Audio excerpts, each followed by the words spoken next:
살아계신 하나님, 매일을 살아가면서 우리가 주님의 은혜가 아니고서는 오늘을 살아갈 수 없는 존재임을 깨닫게 하여 주셔서 감사드립니다. 이 고백을 담아 이 시간도 주님 앞에 나와싸우니 주여 우리의 이 마음을 받아주시고 주님의 말씀으로 우리를 채우셔서 주님의 은혜로 다시 사는 우리의 삶이 될 수 있도록 힘을 허락하여 주옵소서. 예수님의 이름으로 기도합니다. 아멘. 오늘 함께 나눌 하나님 말씀은 요나 4장 3절에서 4절까지입니다. 구약성경 1289면 요나 4장 3절에서 4절까지입니다. 우리 함께 합독하겠습니다. 여호와여, 원하건대 이제 내 생명을 거두어 가소서. 사는 것보다 죽는 것이 내게 나음이니이다 하니 여호와께서 이르시되 내가 성내는 것이 옳으냐 하시니라. 아멘. 요나 말씀을 계속해서 나누고 있습니다. 4장을 보게 되면요, 이 상반부와 하반부로 나눌 수 있습니다. 상반부는 우리가 오늘 읽은 이제 본문과 또 지난주에 살펴봤던 본문이 있는 요나가 성을 내고 하나님께서 이렇게 말씀을 하시는 이런 내용으로 있고요. 그리고 4장의 하반부는 요나가 이제 요나와 박넝쿨의 이야기로 우리가 알려진 이제 그런 내용이 등장을 합니다. 그런데 가만히 이 본문을 살펴보게 되면 하나님께서 40일 후에 니느웨를 멸망시키겠다고 심판하셨는데 멸망시키지 않으셨어요.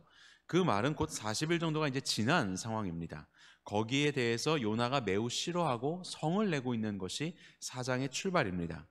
그런데 또 이후에 보게 되면 요나가 갑자기 성읍에서 나가서 서급 동편에 앉아서 초막을 짓고 또 박넝쿨 그늘 밑에서 그들의 망함을 기다리고 있는 내용이 등장하는 것을 보게 돼요.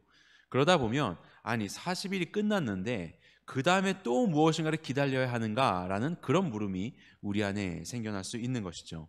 그래서 어떤 학자들은 여기에 대해서 이것이 시간 순서가 아니라 오히려 전에 있었던 내용을 뒤로 지금 배치를 해가지고 결론적인 내용이 4장의 상반부에 등장을 하고 하나님께서 멸망시키지 않았던 내용이, 그리고 그 후반부에는 요 바로 직전에 있었던 요나와 이 박넝쿨의 사건을 다시 언급을, 그 전에 있었지만 마치 후에 가장 마지막에 언급을 하면서 무엇인가를 강조하고 있는 것이다 라고 그렇게 이야기를 하는 사람들도 있습니다.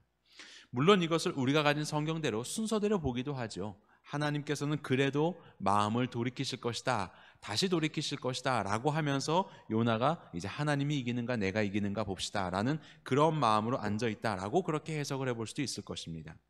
이것이 시간 순서이든 아니면 시간을 역행하여서 그렇게 기술한 것이든 상관없이 상반부와 이 하반부는 동일한 그런 하나님의 질문과 답변이 등장합니다. 그것은 뭐냐면 요나야, 내가 성내는 것이 옳으냐라는 그런 질문이에요. 상반부에도 하나님은 질문하시고 이 하반부에도 질문하십니다. 그리고 그에 대한 요나의 반응은 분냄과 그리고 내가 죽기까지 하여도 내가 옳습니다라고 하는 분노에 사로잡혀 있는 그런 요나의 모습을 우리에게 보여주고 있습니다. 이런 요나에게 하나님은 말씀하시죠. 너의 분노가 옳은 것이냐? 이 옳다라는 말이 옳다, 좋다, 합당하다 이런 의미라고 지난주에 말씀을 드렸습니다. 하나님께서는 굉장히 이성적인 질문을 하시죠. 감정적으로 몰두해 있는 요나에게 이성적으로, 자, 네가 지금 화내는 것이 옳으냐? 지금 이 구원의 일을 행하고 있는 내가 어떠한 존재인지를 네가 아느냐? 이것을 성내고 있는 너는 어떤 존재이냐? 이렇게 구원을 이루어내고 있는 이 구원이라는 것이 전 인류의 구원 역사에서 어떤 의미를 가지고 있는지 아느냐?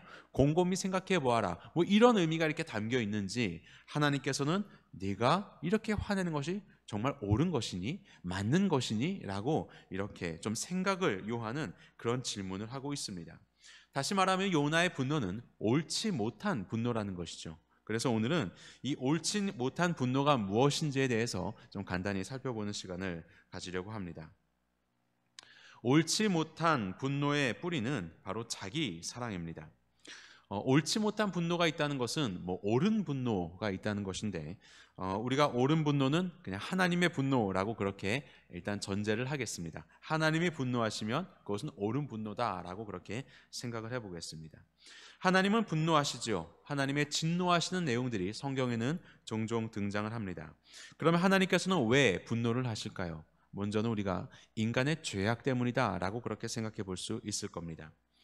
그런데 창세기를 보게 되면 하나님께서 명시적으로 분노하셨다, 진노하셨다라는 구절이 등장하지 않습니다.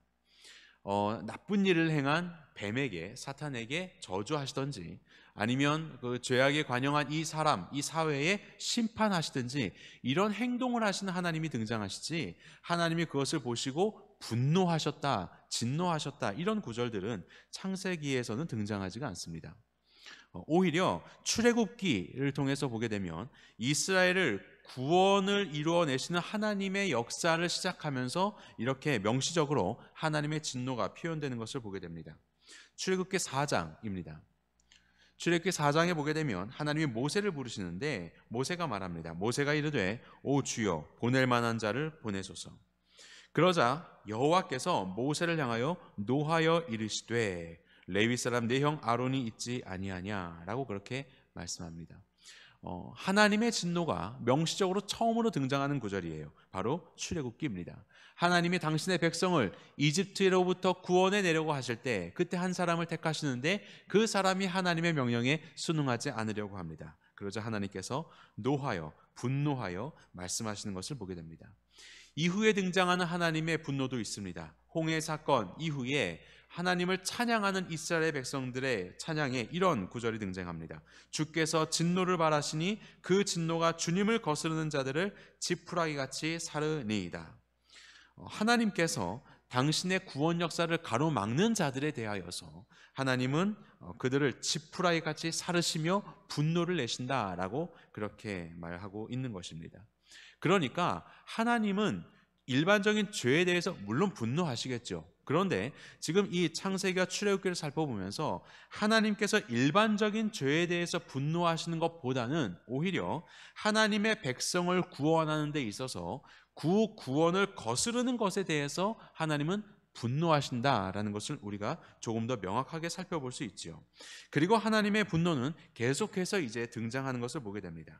자, 출애굽기 16장을 보게 되면 하나님께서 이스라엘 백성들을 출애굽시키시고 이제 광야길로 쭉 가시죠. 그런데 이스라엘 백성들이 목말라 합니다. 그래서 하나님께서 물을 주세요. 그리고 배고파 합니다. 그러면서 모세를 원망합니다. 그러자 하나님께서 만나와 메추라기를 주십니다. 그런데 그 이후에 시내산의 언약을 맺은 이후에 이스라엘 백성들이 동일하게 배고파하면서 모세를 원망하고 이집트에 있었던 때를 그들이 떠올릴 때 하나님은 이렇게 대응하시는 것을 보게 됩니다. 고기가 아직 이 사이에 있어 씹히기 전에 여호와께서 백성에게 대하여 진노하사 심히 큰 재앙으로 치셨으므로, 하나님께서요 이전에는 배고프다고 하니까 거기에 대해서 만나와 메추라기를 주셨습니다. 모세에게 이렇게 말씀하거든요. 내가 이스라엘의 원망함을 들었다. 그러면서 해가 질 때는 고기를 먹고 그리고 아침이 되면 그 빵을 먹을 것이다, 떡을 먹을 것이다, 이렇게 이야기하시거든요. 그런데 시내산 언약 이후에 이들이 배고픔에 대한 그런 불평을 하자 하나님께서는 만나와 메추라기를 주시는데 진노하십니다. 그리고 심히 큰 재앙을 내리시는 것을 보게 됩니다. 아니, 시내산의 언약 이전과 이후에 하나님께서 인격적으로 돌변하신 것입니까? 그렇지 않지요. 하나님께서는 변치 않으십니다. 오히려 이것은 인격적인 관계 속에서 하나님의 다스림을 받는 백성으로서, 그리고 하나님을 왕으로 섬기는 백성으로서 하나님 앞에 반란을 한 것이죠. 하나님을 떠나려고 하는 것이죠. 하나님의 통치를 거부하는 것입니다. 거기에 대한 하나님의 보응, 하나님의 대응을 하고 볼 수 있는 것입니다. 이렇게 하나님은 하나님의 백성들을 구원하는 일에 대하여서, 그리고 그들이 그 언약 관계를 통하여서 하나님의 백성됨을 누리는 바로 그런 일들에 대하여서 거스르는 일들이 있을 때 하나님은 진노하시는 것을 보게 됩니다. 이후로 이스라엘은 노골적으로 하나님 말씀에 불순종합니다. 그리고 다른 신들을 따라가는 죄를 범하기도 합니다.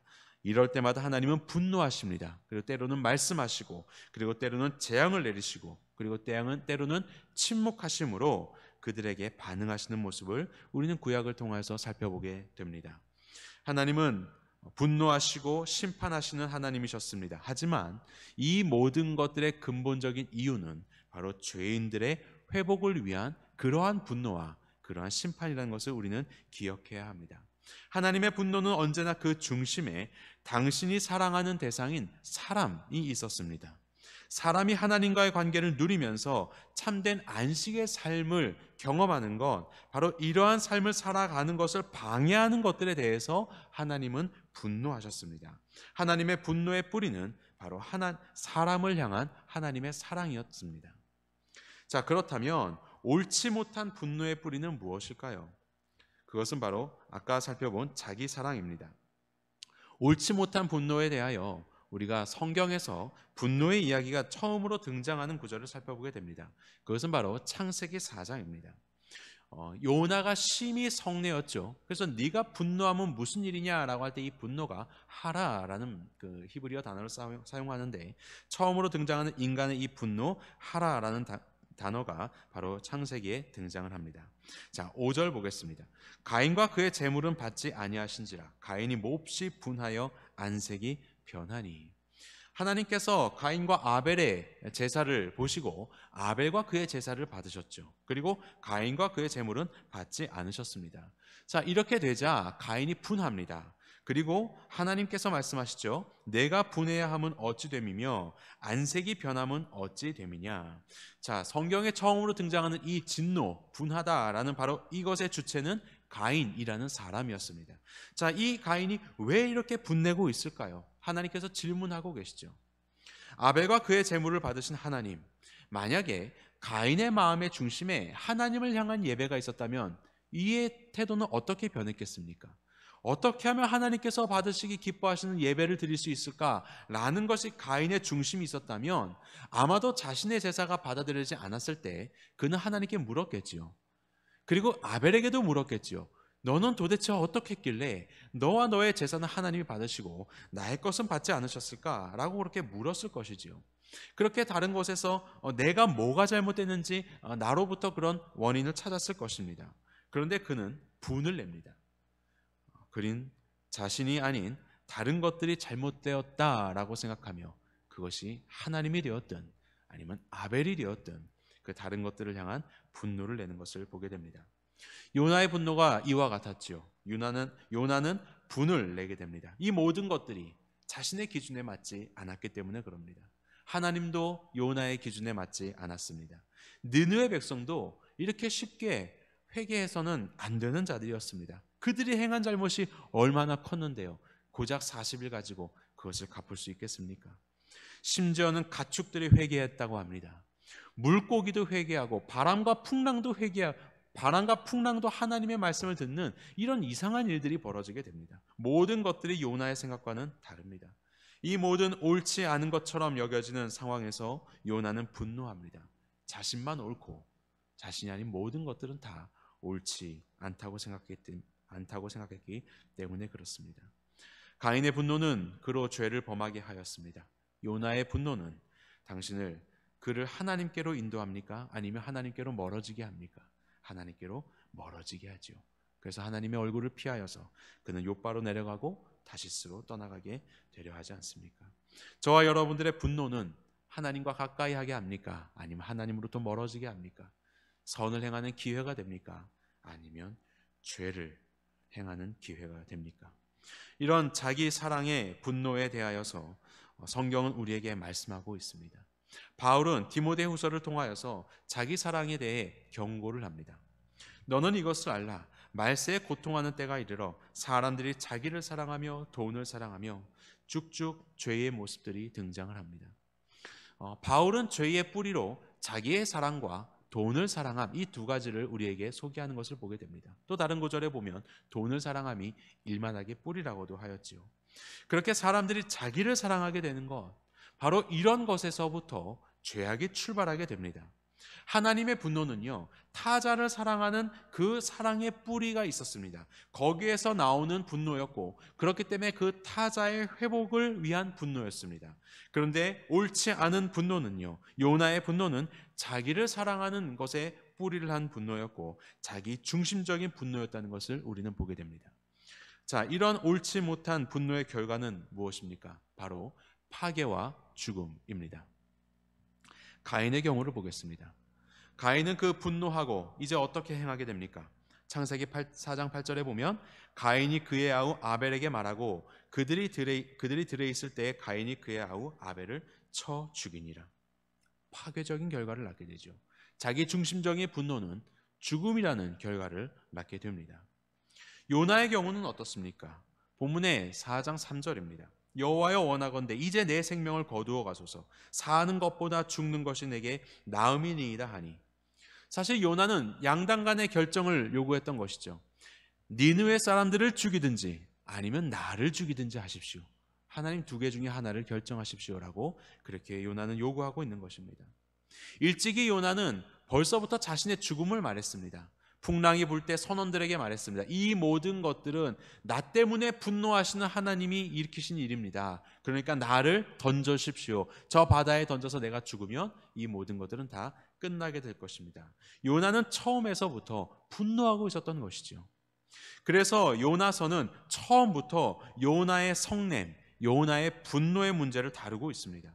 비록 초반에는 침묵으로 감추어져 있는 듯 하지만 이 처음에서부터 하나님께서 자신의 생각과는 맞지 않는 명령을 내리시는 그때부터 요나는 분노하고 있었습니다. 악독한 니느웨는 니느웨가 악독한 것이 아니라 사실은 악독한 성내는 요나였다는 것을 오늘의 요나서의 말씀은 우리에게 폭로하고 있는 것입니다. 정말로 구원받아야 하는 대상은 분노의 절벽, 증오의 벼랑 끝에 서 있는 요나 자신이었다는 것을 오늘 본문은 우리에게 말씀하고 있습니다. 사람의 눈에 보기에는 성공적인 사역을 하는 요나였습니다. 여로보암 2세 때의 부강함을 예언하였고 그것을 이루어냈던 선지자였지 않았습니까?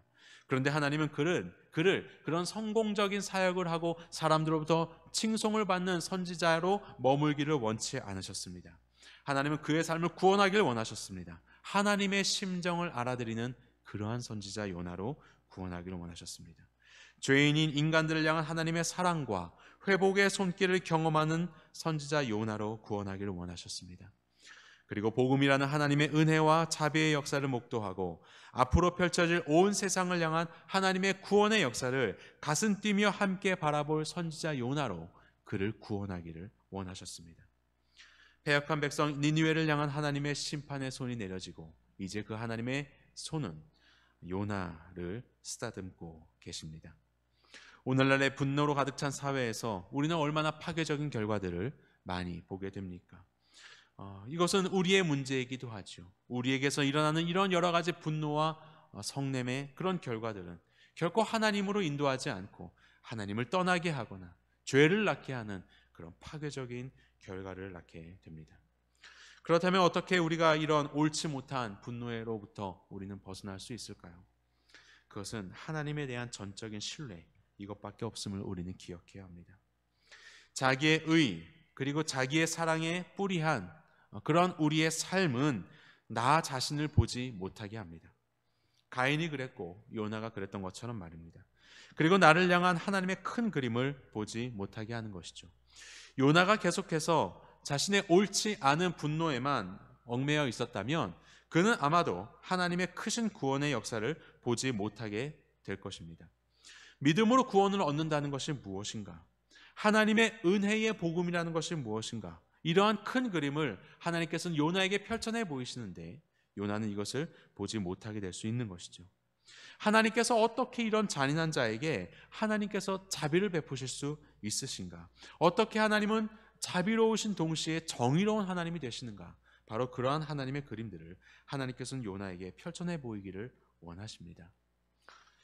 로마서의 말씀을 보면 바울이 복음에 대하여서 이렇게 진술을 하는 것을 보게 됩니다.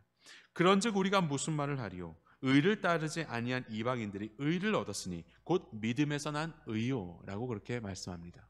자, 이 의가 어떻게 의롭게 된 것이라고요? 이것은 믿음에서 난 의다라고 말씀하고 있습니다. 자, 그러면서 이스라엘 백성들의 이야기를 하는데요. 의의 법을 따라간 이스라엘은 율법에 이르지 못하였다라고 합니다. 의의 법을 따라갔지만 결국 의를 이루지 못했습니다. 그리고 왜 어찌 그렇게 되었느냐라고 하면서 계속해서 진술합니다. 이는 그들이 믿음을 의지하지 않고 행위를 의지하였다. 부딪힐 돌에 부딪혔느니라 라고 그렇게 선언하고 있습니다. 이스라엘 백성들이 어떻게 의롭게 될 수 있습니까? 믿음으로 말미암아 의롭게 될 수 있는 겁니다. 하나님께서 우리에게 법을 주셨고 우리는 하나님 앞에 그 법을 온전히 지킬 수 없는 자임을 고백할 수밖에 없고, 그렇기 때문에 하나님을 의지하고 하나님의 은혜와 자비를 구할 수밖에 없는, 그래서 하나님 따로 떼어놓고 율법과 나만이 있어서 내가 이것을 이루어내므로 천국을 이루어낼 수 있는 그런 존재가 아니라, 그 어떠한 법이 있어도 우리가 이것을 이룰 수 없고 오직 하나님께 붙어 있어야만이 하나님으로부터 오는 생명을 누릴 수 있는 그런 존재라는 것을 깨닫고 하나님을 신뢰해야 되는데, 하나님을 신뢰하지 않는 것입니다. 하나님의 그런 자비와 은혜의 복음을 믿지 않는 것입니다. 믿음을 의지하지 않고 여전히 자신들의 행위를 의지합니다. 나의 의, 나의 어떠함들, 이렇게 자기의 사랑, 자기를 드러내고자 하는 자기 사랑의 뿌리로 인하여서 그들은 율법에 이르지 못하였고, 그리고 그들은 의롭게 되지 못하였고, 그래서 부딪힐 돌에 부딪혔느니라 라고 그렇게 말씀하고 있습니다. 계속해서 로마서 10장에서 바울은 이렇게 이야기합니다. 하나님의 의를 모르고 자기 의를 세우려고 힘써 하나님의 의에 복종하지 아니하였느니라. 힘써서 복종하지 아니하였다. 힘써서 성내고 분내며 자기의 기준을 떠나지 않고 있는 그런 모습을 보이고 있는 것입니다.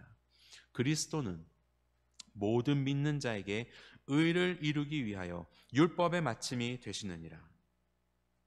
우리 예수님께서는 우리의 율법을 이루어 주시고 그리고 우리에게 의를 주시는 분으로 우리 가운데 오셨습니다. 그래서 하나님께서 스스로를 요나라고 부르시는 예수님을 통해서 어떻게 이방인들을 구원해 내시는지, 예수 그리스도를 통해서 어떻게 이 잔인한 백성들을 하나님께서 의롭다고 여기시고 그렇게 하나님께서는 이들을 구원해 내시는지를 하나님은 요나에게 펼쳐내 보이고 계시는 것이죠. 자기의 의를 버리고 우리가 예수 그리스도를 붙들 때 우리는 진정으로 복음이 될 수 있고, 그리고 참된 구원을 얻을 수 있게 되는 것입니다. 여전히 나의 기준에서 벗어나지 못하게 된다면 우리는 이런 하나님의 큰 그림을 볼 수 없게 될 것입니다. 어떠한 분노가 일어난 상황이 있으십니까? 여러분들의 기준이 무엇인지를 살피고 그것들을 내려놓으시기 바랍니다. 그리고 오직 하나님을 전적으로 신뢰하십시오. 그것이 우리가 생각하는 그림에 그려지지 않는다 하여도 하나님께서는 우리를 놀라운 하나님의 세계로 인도해 내실 것입니다. 가까이 지냈던 한 자매님이 전화가 왔습니다. 오랜만에 이제 전화가 왔는데요. 이분이 몇 해 전에 참 어려운 일을 겪으셨습니다. 그분은 이제 남편과 좋은 관계를 기대하고 결혼을 하셨지만 사실 그 관계를 잘 유지하기가 어려우셨어요. 그래서 그 신앙적으로나 아니면 뭐 부부 관계에서나 참 어려운 시기를 보냈었던 그런 자매님이셨습니다. 이 자매님께 2명의 아들이 있었는데 한 아들이 좀 아팠습니다. 그래서 틱장애가 있었는데요. 이 틱장애가 조금 심해졌다가 좀 괜찮아졌습니다. 그래서 학교를 다녔어요. 그런데 어느 날 초등학교 이제 고학년이 되면서 이것이 더 심해지게 된 거예요. 틱장애가 심해지는데 이것이 너무나도 심하다 보니까 그거 더 이상 사회생활을 어떻게 원활하게 할 수 없는 정도에 이르게 되었습니다. 교회도 나오지 못하는 상황이 되었고요. 학교도 당연히 가지 못하고 집에 있는 그런 상태가 되었습니다. 이 자매님이 말씀하십니다. 내가 도대체 무엇을 잘못했길래 하나님께서는 나에게 이런 일을 허락하시는가? 도대체 이 가족, 우리의 이 남편에 대한 문제나 아니면 또 이 자녀들에 대한 문제나 이 모든 것들이 다 자기의 마음대로 되지 않는 것이죠. 여러 가지 문제들에서 하나님께서는 문제를 일으키시는 것 같았고, 그리고 그것을 일으키시는 하나님이 결코 이해가 되지 않으셨습니다. 피폐해질 대로 피폐해진 그런 신앙과 그런 마음의 상태로 정말 나날이 눈물로 지내는 그런 하루하루밖에 없었던 자매님이셨습니다. 이 아들이 이제 예배를 못 드리다 보니까 이제 제가 매주일 이제 그 집에 가서 예배를 드렸습니다. 그래서 자매님과 이 아이와 그래서 기타 치면서 찬양하고 그 주에 있었던 설교를 하면서 아이와 예배를 드렸습니다. 예배 진행이 잘 되지 않습니다. 이 친구의 틱이 워낙 심하기 때문에 소리를 지르기도 하고 여러 가지 그런 말들을 하면서 그렇게 진행을 참 막는 그런 일들이 많았죠. 그래도 우리는 할 수 있는 것이 없었습니다. 정말로 할 수 있는 것이 하나님 원망하는 것밖에 할 수 없었어요. 그래서 우리의 모든 마음을 내려놓고 그저 하나님을 찬양하고 하나님을 예배하는 것, 매주마다 그렇게 이 자매님과 함께 하나님을 예배하는 것밖에 우리가 할 수 있는 방법이 없었습니다. 더 이상 그곳에서 살지 못하시고 이제 시골로 내려가셨습니다. 친척들이 있는 시골에서 이 아이를 함께 돌볼 수 있도록 그렇게 하였습니다. 이 자매님이 가지고 있었던 모든 계획들이 하나 둘씩 다 무너지기 시작합니다. 자신이 꿈꿔왔었던 모든 자신의 개인적인 또 가정에서 이런 모든 일들이 하나둘씩 다 사그라들고 있는 그런 상황이었습니다. 굉장히 절망적인 상황이었고 아이도 더 이상 나아지지 않는, 더 심해지고 있는 그런 안타까운 상황이 이어지게 되었습니다. 그로부터 시간이 좀 흐르게 되었고 그리고 제가 자매님으로부터 전화를 받게 되었습니다. 항상 그 아이의 소식이 궁금했었습니다. 어떻게 되었을까? 이제 중학생이 되었을 텐데 이 아이는 어떻게 잘 생활하고 있을까? 자매님의 마음은 어떨까? 그 가정은 어떨까? 너무 궁금하였습니다. 그렇게 궁금하던 차에 마침 이분으로부터 전화가 왔었습니다. 보고 싶었다고, 어떻게 지냈었느냐고 전화가 왔습니다. 제가 다른 말 할 것도 없이 당장 물어봤죠. 아이는 어떻습니까? 좀 어떻게 지내고 있습니까? 이렇게 질문했어요. 그랬더니 너무 감사한 대답이 들려왔습니다. 아이가 많이 호전되었습니다. 여전히 그 장애는 가지고 있지만 그래도 학교에 다닐 수 있게 되었습니다. 그리고 남편이 직장을 그만두고 귀농을 했어요. 그래서 아무것도 할 수 없을 줄 알았는데 귀농을 하면서 함께 아이들을 돌보고 있는 이 시간들을 통해서 남편과의 관계가 회복되고 있습니다. 첫째뿐만이 아니라 형을 지켜보았던 둘째도 많이 멋있게 성장을 하고 있습니다. 그렇게 하나님께서 우리 가정을, 우리의 부부를, 그리고 우리의 아이들을 그렇게 하나님이 계속해서 만져가시며 다듬어가고 계시는 것을 경험하게 됩니다 라는 그런 고백을 하셨어요. 그러면서 이렇게 말씀하셨습니다. 그때는 너무나도 힘들었습니다. 그때는 꼭 이렇게 하셨어야 됐습니까? 이것이 꼭 왜 우리 가정이고 나의 삶입니까? 왜 내가 세워놓은 이런 모든 계획들과 이런 내가 펼쳐놓은 이런 삶의 모습들을 다 망가뜨리십니까? 라고 그렇게 원망이 될 수밖에 없었습니다. 그런데 이 방법이 가장 알맞은 하나님의 방법이었습니다. 이 방법이 아니었으면 나의 교만이 꺾어지지 않았을 것입니다. 이렇게 저에게 고백을 하더라고요. 하나님이 이 방법이 아니었으면 나의 교만을 꺾으실 수 없으셨을 것입니다. 그러면서 지금은 너무나도 감사하고 너무나도 기쁜 하루하루를 보내면서 살아가고 있다라고 그렇게 고백하셨습니다. 회복이 되어가는 아이, 회복되어가는 부부, 회복되어가는 가정, 신앙 안에서 더욱더 건강해지는 그런 삶을 우리 하나님께서 열어가고 계셨던 것입니다. 하나님은 우리를 사랑하시기에 가장 합당한 일을 열어가시죠. 우리가 보기에는 결코 알 수 없는 그런 분노를 일으킬 만한 상황이라 할지라도 하나님께서는 항상 우리에게 가장 최선의 길을 열어두시고 우리를 인도하고 계십니다. 내가 성내는 것이 옳으냐? 옳지 못난 분노에 사로잡힌 요나에 대해서 하나님은 말씀하고 있는 것입니다. 내가 성내는 것이 정말로 옳으니? 하나님은 일러주고 계십니다. 하나님은 기다려주고 계십니다. 그리고 하나님은 어루만져주고 계십니다. 하나님의 구원과 그 구원을 이루어 가시는 하나님의 심정을 아는 선지자로 하나님은 요나를 빚어가고 계십니다. 비록 이러한 상황이 이해되지 않고 불합리적으로 다가온다 할지라도, 때로는 나에게 억울하고 나에게 손해를 주는 상황이 온다고 할지라도, 이 모든 것을 역사하시는 하나님의 역사, 하나님의 주관하심을 잊지 마시기 바랍니다. 내가 중심된 자리에서 내려와 하나님을 전적으로 신뢰하는 저와 여러분들이 되시기를 간절히 축원합니다.